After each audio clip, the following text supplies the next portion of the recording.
अब हम पढ़ेंगे types of solution. 1.1 types of solutions. Solutions are homogeneous mixtures. Solution एक होमोजेनियस मिक्सचर है of two or more then two components. हम ये कह सकते हैं कि जो सॉल्यूशंस है वो दो या दो से ज़्यादा कंपोनेंट्स का एक होमोजेनियस मिक्सचर है। अब हमारे मन में एक क्वेश्चन आता है कि होमोजेनियस मिक्सचर्स होते क्या हैं। By homogeneous mixture we mean that its composition and properties are uniform throughout the mixture. इसका मतलब ये होता है कि होमोजेनियस मिक्सचर्स वो मिक्सचर होते हैं जिनकी जो कॉम्पोजिशन है और उनकी जो प्रॉपर्टीज़ है। कॉम्पोजिशन मतलब होता है कि वो मिक्सचर कौन कौन सी चीज़ों से मिलकर बना हुआ है, उसका कॉम्पोजिशन क्या है।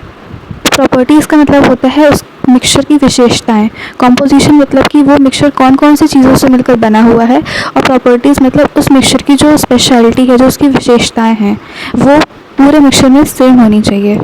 ऐसे मिक्सचर्स को हम कहते हैं homogeneous mixture. Generally the component that is present in the largest quantity is known as solvent.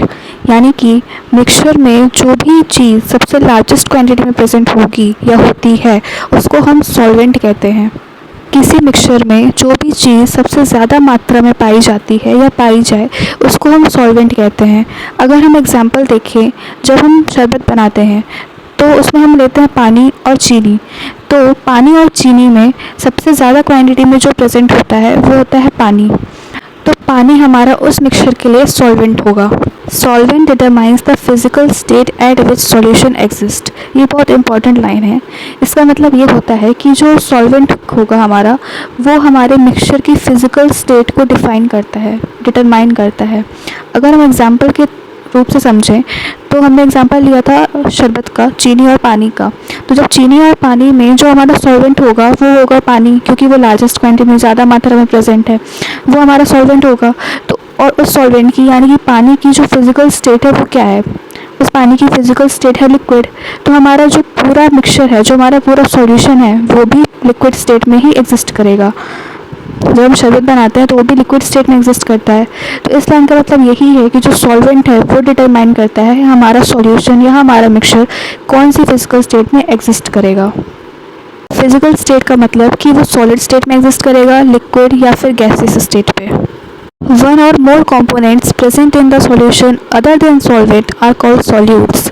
Means किसी भी मिक्सचर में या किसी भी सॉल्यूशन में सॉल्वेंट के अलावा जितने भी चीज़ें प्रेजेंट होती हैं उसको हम सॉल्यूट कहते हैं। फॉर एग्ज़ाम्पल, जैसे वही अगर हम शरबत वाला एग्जाम्पल लें तो उसमें अगर हम नींबू का शरबत बनाते हैं तो उसमें हम लेंगे चीनी, नींबू और पानी। तो पानी तो हमारा सबसे ज़्यादा क्वांटिटी में प्रेजेंट है, तो वो तो हमारा हो गया सॉल्वेंट। तो सॉल्वेंट को हटाकर, सॉल्वेंट को छोड़कर हमारे जो भी चीज़ें प्रेजेंट होंगी, जो कि है चीनी और नींबू, वो हमारा होगा सॉल्यूट्स। उसको हम कहेंगे solutes. In this unit we shall consider only binary solutions. इस यूनिट में हम सिर्फ बाइनरी सॉल्यूशंस की बात करेंगे। अब हमारे मन में क्वेश्चन आएगा कि बाइनरी सॉल्यूशन होते क्या हैं। तो binary solution means which consist of only two components. जिसमें सिर्फ दो कंपोनेंट्स प्रेजेंट हो उसको हम बाइनरी सॉल्यूशन कहते हैं।